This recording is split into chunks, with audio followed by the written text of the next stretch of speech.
three are the workers, and then the third are the suppliers. And so when they liquidate assets, that's how stuff gets paid out, which is also then why workers get such a small settlement, because after paying all of the state fees and then after dividing what's left among all of the workers that are owed that, it's a very, very small portion that's left over. Lo que hace la superintendencia es coger los bienes que tienen, porque ellos no son los dueños del terreno, sino solamente de la materia prima. Entonces ellos lo que hacen es coger esto cuando ellos se declaran en quiebra y venderlo, y con eso pagar, pero antes de pagarle a la mano de obra, ellos cobran todo lo que ellos tienen que moverse hasta la guardada de los documentos, todo esto lo cobran ellos. Por eso a nosotros los trabajadores nos llegó tan poco. Yeah, so what I just explained, but when the superintendent, when a company declares bankruptcy, then the superintendent of societies takes over, seizes their assets and then sells them. And so with that revenue, that's how they pay all of the costs associated with this process. But again, because they compensate themselves first, everything, including like a fee for producing and saving documents that are related to the case, that what's left over and then divided up between the workers is very small. Do the workers strike? Sí, hicieron paro los trabajadores. Sí han hecho paro alguna vez. Hace muchos años se hacía. Hoy en día no, porque hoy en día, bueno, por empezar a hacer estos paros, es que ya no tiene uno contratación directa con los empresarios, sino ahora la contratación viene es por cooperativas asociadas y cooperativas de servicios temporales y empresas de servicios temporales. Entonces ya no hay como con quién reclamar. Ya, sí, o sea, ya no hay a quién reclamarle, porque ya no está uno. Cuando uno va a una cooperativa de asociados a buscar trabajo, uno ya no firma un contrato laboral, sino lo que uno hace es ser asociado, y por ser asociado antes le descuentan a uno más de lo que le descuentan a uno cuando ingresa directamente por empresa. Entonces uno ya no puede, porque a quién le reclama si uno ya no está vinculado, sino es asociado. Years ago, when many workers still had direct contracts with flower companies, sometimes they would strike. But because now there's so many different indirect contracting schemes, it's very difficult. Like, there's not really a target that workers could use, because they're not considered employees or a worker for a specific flower company. One of the really common schemes is called an associated worker cooperative.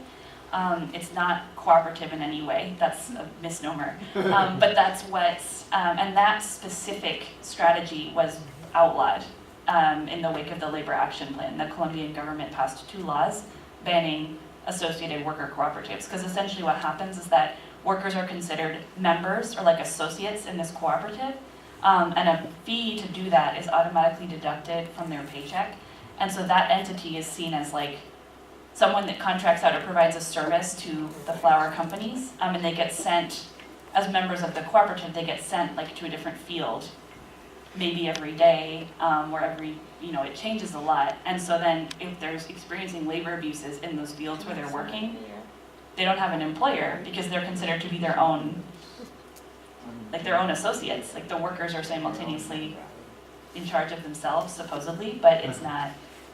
And then along with that, there's temp agencies, like temporary employment agencies that subcontract with the flower workers.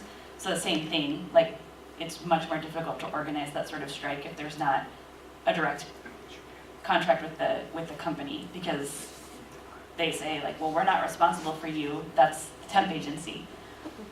So it makes organizing those sorts of actions very challenging, which is why Colombian company owners like those strategies so much, and why they're so widespread throughout different industries. I think we had one question up here. Was that, and then back there?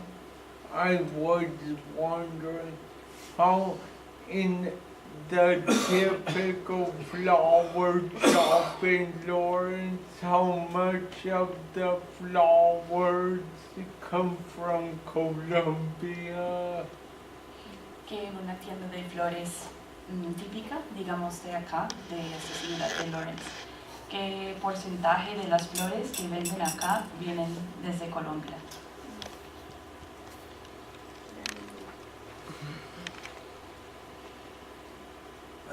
Yo tengo entendido que la mayoría de flores que se venden en Estados Unidos, su procedencia son de Colombia y de Ecuador. My understanding is that the majority of flowers sold in the U.S. across the board are from Colombia and Ecuador.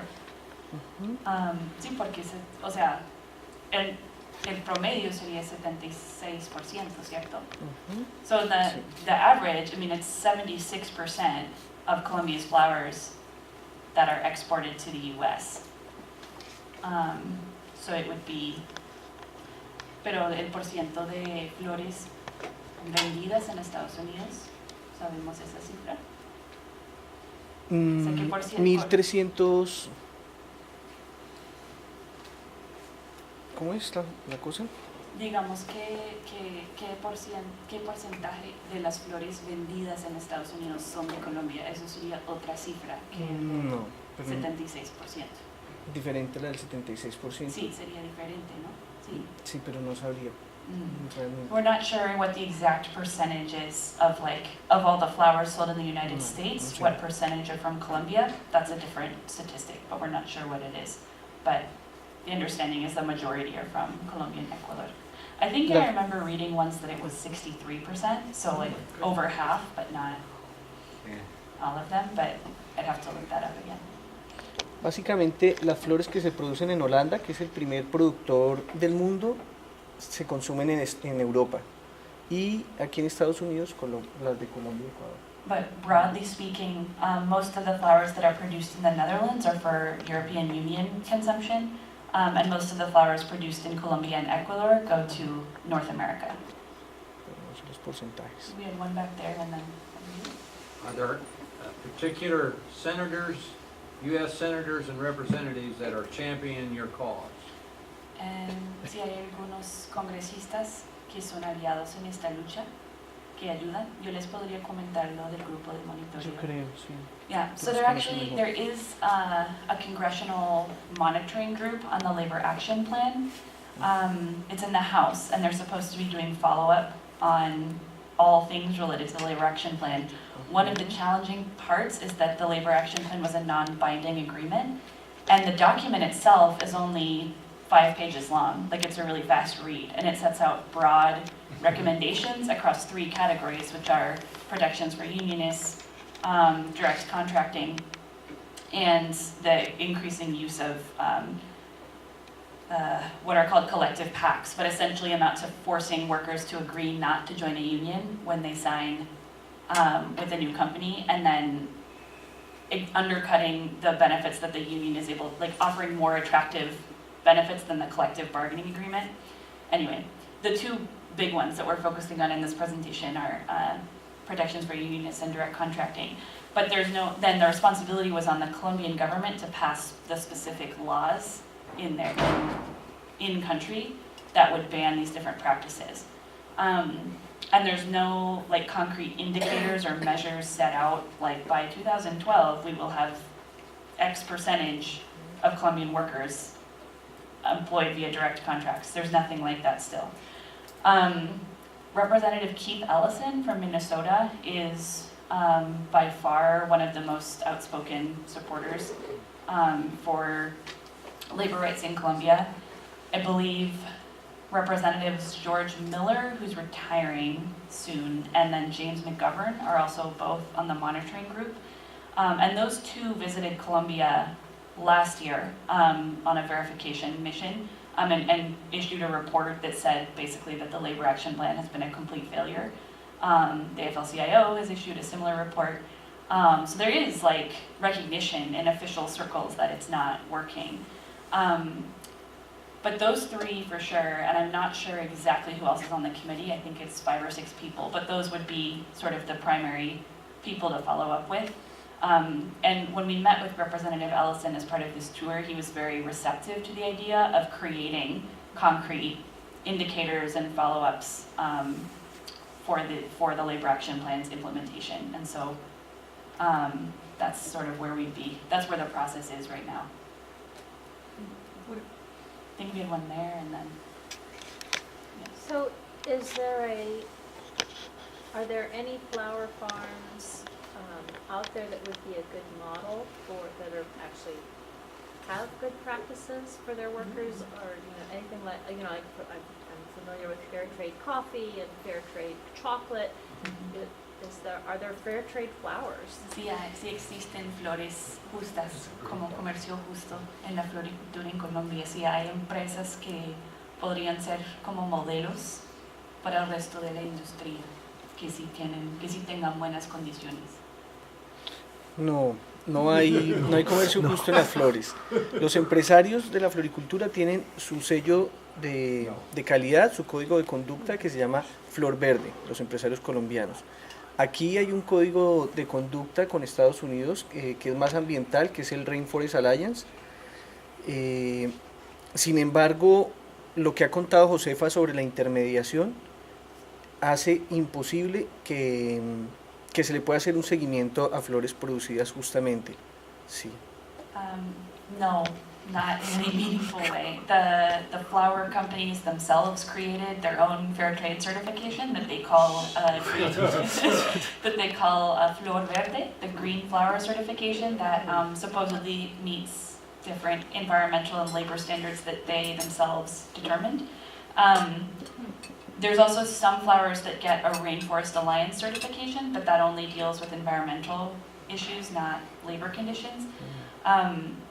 Based on what Josefa described, and especially with the increasing use of indirect contracting and subcontracting, there's no way to know if all stages of the process meet those conditions, even if the company certifies that the flower, say for example, that the flowers produced by the parent company meet those standards.